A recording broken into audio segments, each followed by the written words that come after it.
The big, grotesque, shameful bill. That's what we got, kids. A big, grotesque, shameful bill. You know what I feel like? I feel like Bonacetta. I am Bonacetta in the beginning of the first Godfather.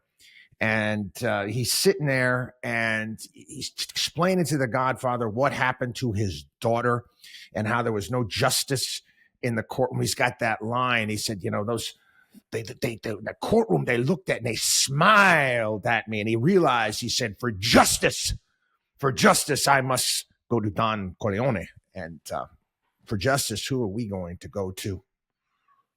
Who are we going to go to as Americans, not the Republican Party? That's for darn sure. And again, I'm so disappointed. I can't even. It's depressing, quite frankly. Again, I don't want to be Debbie Downer here on the program, but again, we deal with reality here at the WatchDog on Wall Street show. Musk came out, blasted the bill all over social media. Rand Paul blasted the bill all over social media. Ron Johnson today was on CNBC. He sounded like me. One of the points that I've been making for 25 years, a little under 25 years. Again, when Bush first came in, it wasn't that bad. Then it got out of control. I talked about our fiscal situation as a nation, as, again, I explained it almost like the Jerry Springer show, where we're on this freakazoid show where you get these group of morons and jerks that ruin their kids' credit and lives by, running up credit cards in their kids' names. And Johnson basically saying the same thing that I've been saying. He said, this is shameful to our children. This is shameful what we're doing to our grandchildren. And at some point in time, it has to stop. The funny thing, the calculations, what they're doing right now, coming out and ridiculing the Congressional Budget Office. Now, I know Congressional Budget Office, they're off on their numbers all the time. They just came out with their numbers today, and it's pretty ugly. It's pretty ugly what they're projecting. Let me grab it off the printer. Why not? Here we go. Here, the CBO finds the big. Well, they call it the big, beautiful bill. I call it the big, grotesque, shameful bill, raising the U.S. deficit by $2.4 trillion. And it also all of the eliminating all of the various different tax credits. All the gimmicks are going away later on. So you're going to have a bit of a fiscal drag with the next president that comes in. 2.3. It's going to go from 1.7 trillion to 2.3 trillion over 10 years. Again, criticizing left, right, and all over the place in regards to the CBO. CBO is bad. Their math is bad. They're always wrong. Same nonsense out there. And again, they're not always right. They're predicting 1.8% growth. That's what they're saying. And the Trump administration are saying, we're going to kill it. It's going to be much, much better than that. It's going to be huge. And we're going to have super growth out there. So, I messed around a little bit. I haven't really played around much with the AI. And I did. I was playing around with AI and putting in the big, grotesque, shameful bill and the CBO projections. And I said, well, what if we saw over, around 3% a year, which do you honestly think that we're going to see 3% a year growth over a 10-year period of time? I'm sorry. Okay. You can't predict things like that. I mean, you sound like some of these fools back from the 1990s with their, ridiculous .com companies, or the disruptor companies from not too long ago with their ridiculous projections that I laugh at. Nor would you want to project something like that. You don't want to. You want to err on the side of caution. You want to be conservative in your estimates. The math doesn't add up. Okay? Math is power. Math isn't a conspiracy. And that's what they're trying to get across. We were basically saying math is some sort of conspiracy. It's not. This is a disaster. It really is. And you know, it's funny right now. It's funny right now. You're starting to watch these spineless Republicans in the House of Representatives. They're kind of like scattering around like cockroaches. Scatting around like cockroaches, screaming, oh, they're coming up with reasons. I would have, Marjorie Taylor Greene, I would have never signed on to this bill if I saw this in it. Well, Marjorie, maybe you should have read it. Yeah, maybe you should have read the bill. I think she was upset about there was a provision. I don't know why it's in a spending bill in regards to artificial intelligence and who has the final say and say and taking away states' rights. Here you got Representative Scott Perry.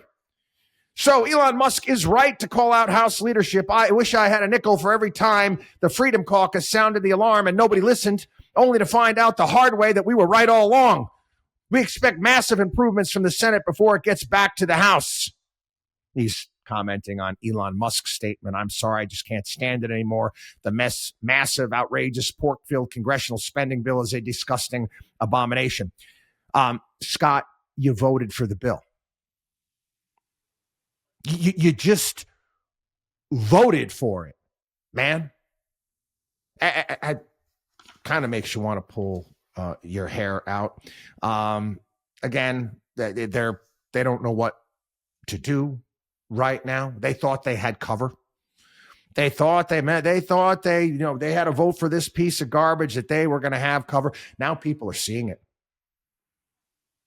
They're seeing it, and I love it. The scam is out there. Again, they're not to know. I'm not taking responsibility for my vote. I'm blaming somebody else. I didn't see this. Oh, we were misled by this bill. And that's what you're hearing right now. I want to talk about what this actually, because this is a big deal. Okay, I've been trying to get this across for some time. Again, the folks over at Epsilon Theory put together a really great piece in regards to the repercussions of our spending and the wake-up call that we've seen around the world. And again, I mentioned this last week.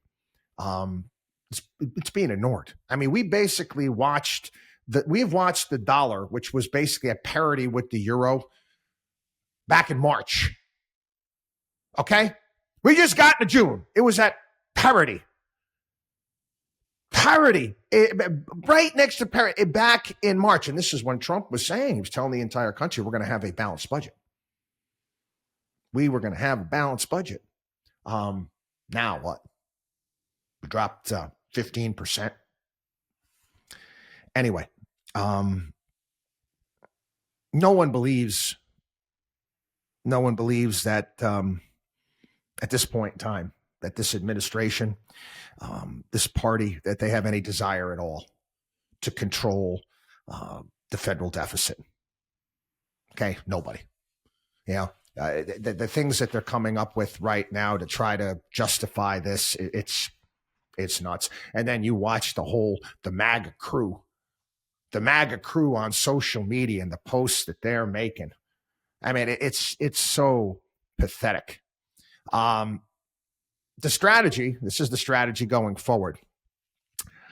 These accelerating fiscal deficits that we're going to have they're actually a good thing. Yeah, it's not bad. It's actually, this is good going further into debt. Oh, yeah, all this, because this government spending and this stimulus it'll keep us away from a recession. Yeah, and that type of growth, you know what, we'll keep the deficit down. What is the phrase they're using now? Run it hot.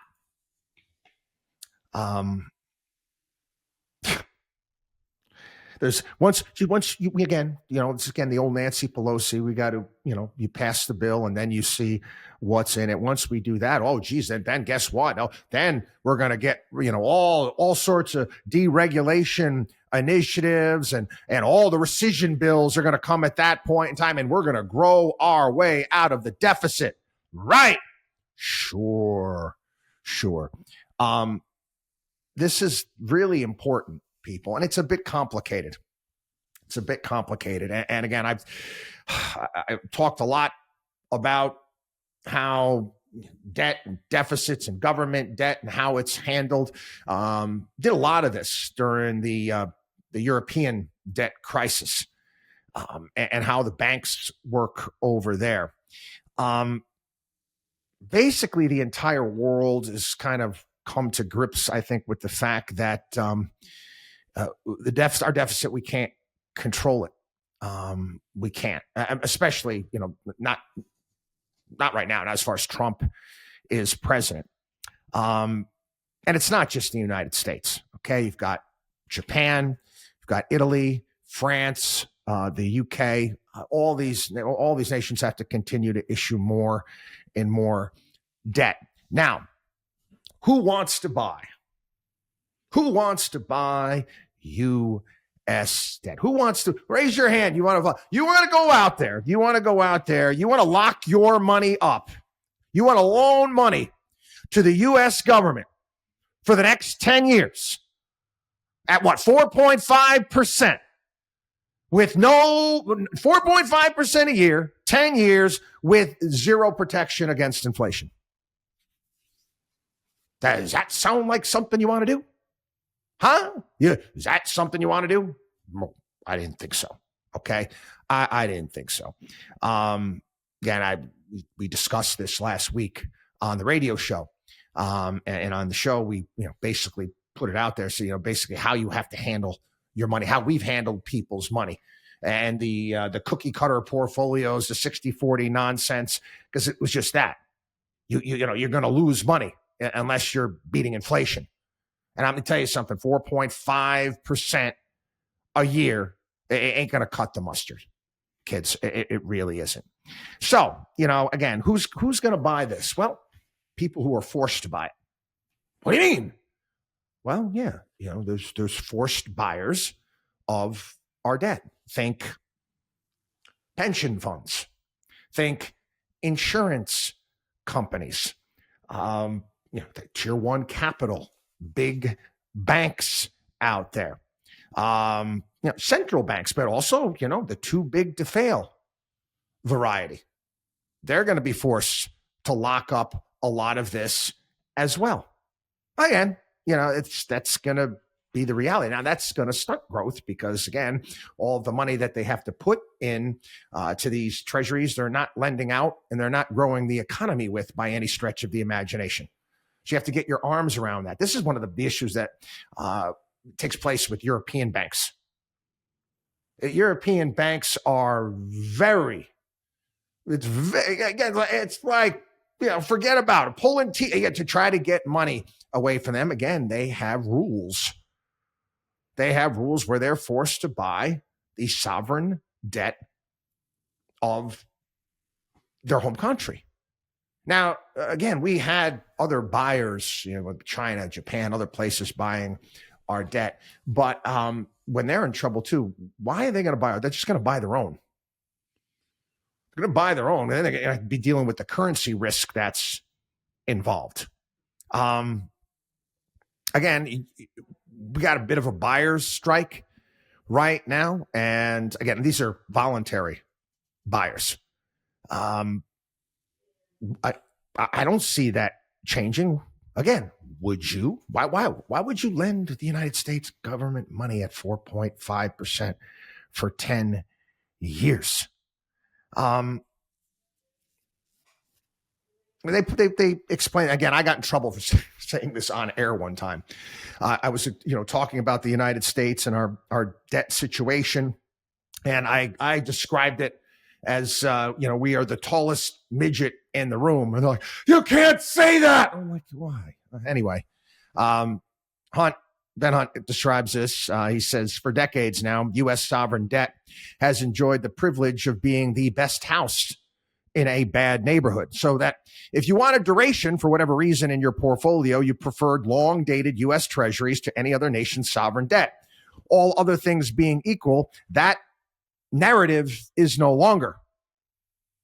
That's not the case anymore. But again, we're not there yet. everybody's kind of just watching what's happening, what's going to develop, watching the dollar, watching 10-year interest rates. Again, right now, the modus operandi of the current administration is to postpone that, you want to call it financial reckoning day, to when they're gone. What they're trying to do right now, and again, this is something that I alerted the country to back in 2010. Back in 2010, I alerted the country that the government has got to come up with a way to find buyers of debt if we get into trouble. Scott Bessent right now. Scott Bessent, they're everybody's all happy, joy, crypto and stable coins. Yeah, this is a direct quote from Scott Bessent from last week. Stable coins could create $2 trillion of demand for U.S. treasuries. Central bank digital currency, stable coins being issued. Again, the big banks, this could be another business for them. Wow. How about that? In essence, going to do what Hunt says is going to basically do what Weimar Germany, but nobody will be, understand it because it's going to be through too big to fail rather than the central bank. All right, I'm going to try to break this down for you. The Weimar Republic of Germany. This is the early 1920s. The German government owed reparation payments to the Allied countries, France, Belgium, England, but also the United States as well, from losing World War I. They owed interest payments to all of the rich German families that borrowed money to fight World War I. The Allied countries demanded to be paid in hard money, gold, or a currency backed by gold. And they threatened to occupy the industrial area region of Germany. And it was a big, engine of economic growth for Germany if they weren't paid. So the Weimar regime paid the Allies all the hard money that it could collect from taxes or tariffs. And the German government, central bank, they printed fiat money, backed not by gold, but by the full faith and credit of the German state. Again, the German state that just lost a world war. And this payment went to Germans. The value of the currency had already come down a lot. Obviously, losing a war will do that.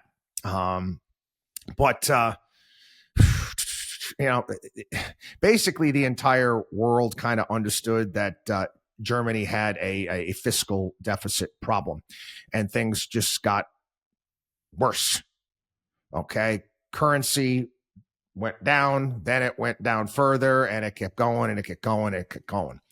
Anyway, you had hyperinflation, Germany, basically destruction of German society. Actually, the United States stepped in 1924 and led a massive injection of hard foreign capital into Germany and rewrote the reparation payment schedule so that there was at least a narrative that Germany could grow its way out.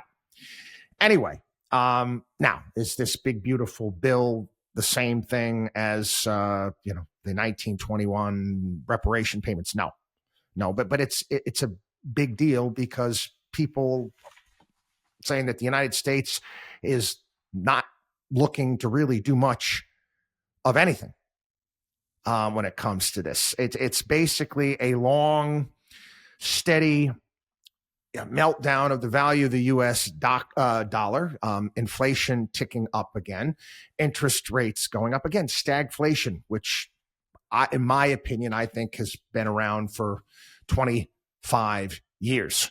They've just done a real, great way of hiding it. Again, everybody thinks of stagflation. They're thinking of the 1970s. It's a different flavor this time around. This is unless things change. Another thing that could be an option rather than, the stable coin route, Weimar route. And this is something that I noticed back in 2010. And I started off this is what if foreign entities stopped buying our debt? What would happen? What would happen if there was a massive buyer's strike out there? And again, this idea came up. It was called guaranteed government retirement accounts. They had an opportunity. This is where they were coming up with this, because after we had the market crash 2008, 2009, the government was licking their chops, saying, "Oh, you know what? Oh, the market's not safe, not good. We need to come up with another way." And basically,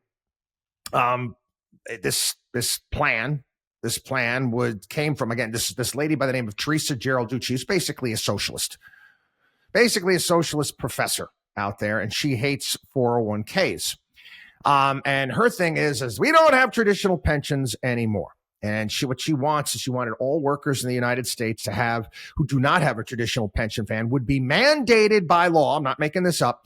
Mandated by law to contribute 2.5% of their income to a government account with a 2.5% employer match. Uncle Sam would then guarantee a 3% return above inflation. Again, Social Security already a Ponzi scheme as we know it. You want to have a Social Security Part 2. Again, this thing, came into, a play. They actually worked on this. Okay, the Treasury Department put forth a bill. Department of Labor, Employee Benefits Security Administration, Department of Treasury, Internal Revenue Service.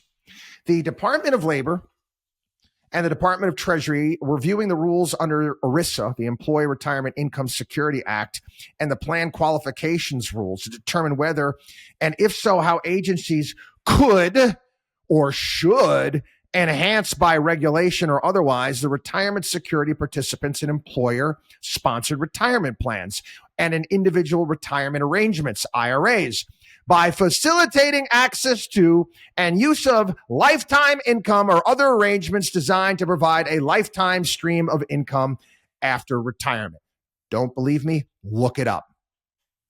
It's in the works. Now, it will start out. Again, think again. I talk about the frog and boiling water. It'll start out as an option. It'll start out. It'll be all about investing in the United States, and it'll be sold to you with pictures of babies and the Statue of Liberty. But the reality is, all it's about is funding deficit spending. I don't believe that Uncle Sam has anywhere near the clout to get this through right now. I didn't believe it at that time. But I do believe that at some point in time, they'll present it as a choice. Yeah. Choices have, in America, have funny ways of turning into mandates, not just in the United States, anywhere.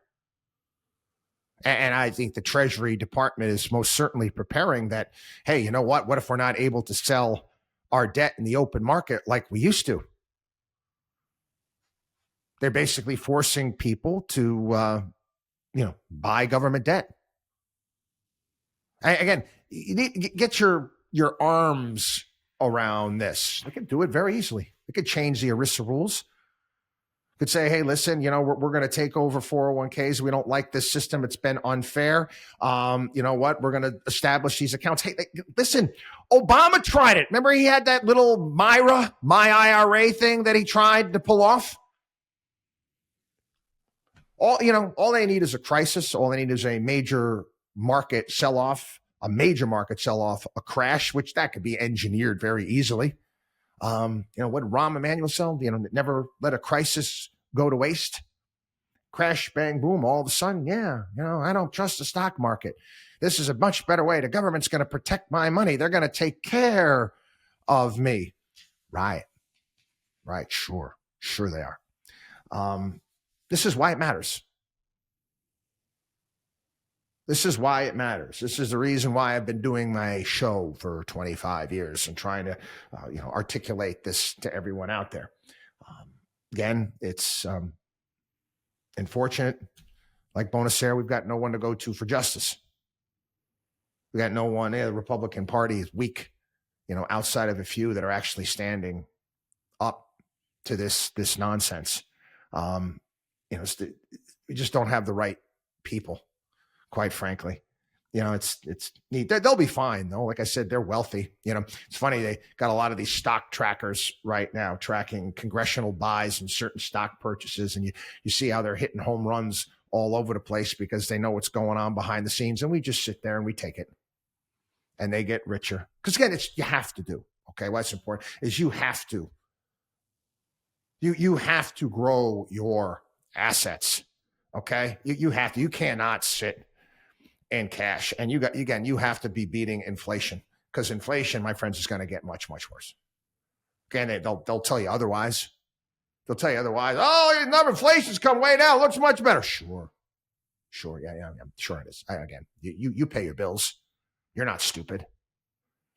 Again, wake up out there. Wake up. WatchDog on wallstreet.com.